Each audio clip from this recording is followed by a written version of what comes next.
సహచరులు మా మిత్రులు బెల్లయ్య నాయక్ గారు, అద్దంకి దయాకర్ గారు ఈరోజు చాలా స్పష్టంగా వారు తెలంగాణ సమాజానికి ఒక మెసేజ్ ఇచ్చారు. చాలా వరకు దళితుల ఇళ్లల్లో బతుకమ్మలు ఆడలేదు, చాలా వరకు గిరిజనుల ఇళ్లల్లో గోండ్లు కావచ్చు, లంబాడాలు కావచ్చు, ఎరుకలు కావచ్చు బతుకమ్మ ఆడలేదు. చాలా వరకు బీసీ కులాల్లో బతుకమ్మలు ఆడలేదు. కొంతమంది ఆడినరు, కొన్ని కులాలు బతుకమ్మను జరుపుకున్నారు. కొన్ని వందల వేల చరిత్రను, సంస్కృతిని పక్కన పెట్టి 2004 నుంచి వచ్చిన దాన్నే ప్రధానంగా ముందుకు తీసుకొచ్చి కేసీఆర్ కుటుంబం మునిగిపోతున్న పడవను రక్షించుకునే ప్రయత్నం చేస్తూ ఉంది. అందుకోసం వాళ్ళు ఏమైనా చేయడానికి సిద్ధంగా ఉన్నారు. చరిత్ర అంటే నిలకడగా నిజాలు తెలిపేది. ఆవేశంతోటో వాట్సాప్లలో పోస్ట్ పెడితే చరిత్రలు మారవు. అట్లా చెప్పిందే చరిత్ర అని అనుకుంటే ఈరోజు సీమాంధ్ర ప్రభుత్వాలు కూలిపోవు, మనకు తెలంగాణ రాకుంటుండే, కేసీఆర్ గద్దె దింపకుంటుండే. ప్రజలు చాలా తెలివైన వాళ్ళు.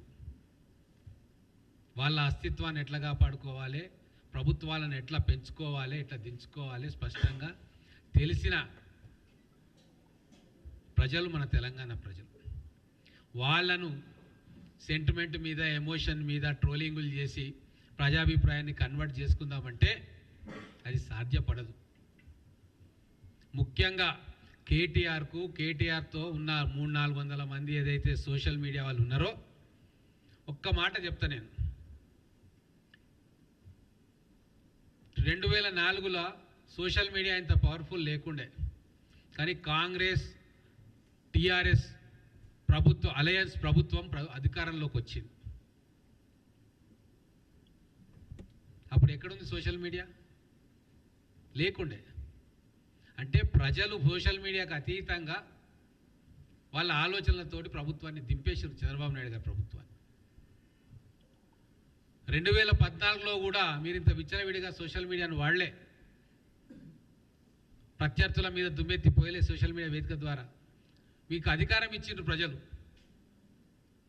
మరి మీరు ఇంత హంగామా చేసి అధికారంలో ఉండి 10 ఏళ్ళు 100 కోట్ల రూపాయలు సోషల్ మీడియాలో పెట్టి, కొన్ని 100 యూట్యూబ్ ఛానళ్ళు పెట్టి మీరు అద్భుతాలు చేసినామని చెప్పి 2023 ఎన్నికల్లో సోషల్ మీడియాతోటే మేము గెలుస్తామనుకొని చేస్తే ఏమైంది రిజల్టు?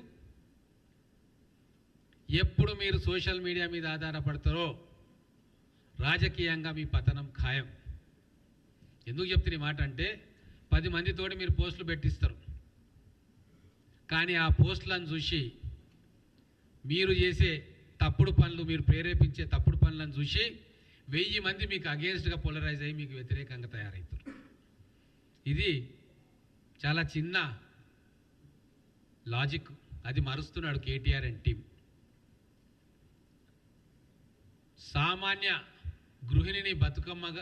సామాన్య గృహిణి తెలంగాణ తల్లిగా ఈరోజు మనం గౌరవించుకుంటుంటే చూసి ఓర్వలేకపోతా ఉన్నారు. దాంట్లో రంధ్రాన్వేషణ చేస్తూ ఉన్నారు. తల్లి బీదగా చూపిస్తామా, తల్లి ధనవంతురాలైతే కొడుకు కష్టమా? ఇక కేటీఆర్ గారు అయితే అన్ని మర్చి ఎవడైనా తల్లిని మారుస్తాడా, ఆలిని మారుస్తాడని. అయ్యా, మీ సంస్కృతి ఆలిని మార్చే సంస్కృతి ఉందేమో కాబట్టి ఆ మాట అంటున్నావు. ఎవరైనా తెలంగాణ వ్యక్తులు కానీ తెలంగాణ సమాజంలో కానీ భార్యను మారుస్తారా? సచ్చేదాకా తోడుంటారు. ఎన్ని కష్టాలు వచ్చినా నష్టాలు వచ్చినా తోడుంటారు. మన సంస్కృతి కాదది. కానీ నువ్వేమంటావు? ఆలిని మార్చవచ్చట. ఇదా నువ్వు తెలంగాణ ప్రజలకు నేర్పేది? నువ్వు వీళ్ళందరికీ పాలకుడివా? అసలు నువ్వన్న మాట తల్లిని మార్చింది మీరు. ఇప్పుడు బెల్లన్న చెప్పినట్టు 1969 ప్రజా సమితి తెలంగాణ పోరాటం చేస్తున్నప్పుడు పెద్ద మనుషులందరూ కలిసి ఆ రోజు అప్పుడే తెలంగాణ తల్లిని ఆవిష్కరించుకున్నారు. ఆ రోజు వాటి కిరీటాలు పెట్టలే, నగలు పెట్టలే, ఏం పెట్టలే. ఇప్పుడు మీరు ఏదైతే లేవని గగ్గోలు పెట్టి యాగి చేస్తూ ఉన్నారో అవేవీ లేకుండా ఇప్పుడు కాంగ్రెస్ ప్రభుత్వం ఆవిష్కరణ చేసిన తెలంగాణ తల్లికి ఇంచుమించు దగ్గరగా ఉంది. అంటే తెలంగాణ అసలైన సిసలైన తెలంగాణ ఉద్యమకారులు ఆ రోజు ఈ రోజు ఒకటేలాగా ఆలోచిస్తూ ఉన్నారు అనడానికి ఈ 60-65 సంవత్సరాల్లో వాళ్ళ ఊహల్లో ఉన్న తెలంగాణ తల్లి మారలేదు. మధ్యలో మీరొచ్చి మీ పెత్తనం వచ్చి మిమ్మల్ని ప్రజలు మీ వెంట నడుస్తున్నారని చెప్పి మీరన్నీ కూడా తప్పుడు పనులు చేసిండ్రు, పిచ్చి పనులు చేసిండ్రు.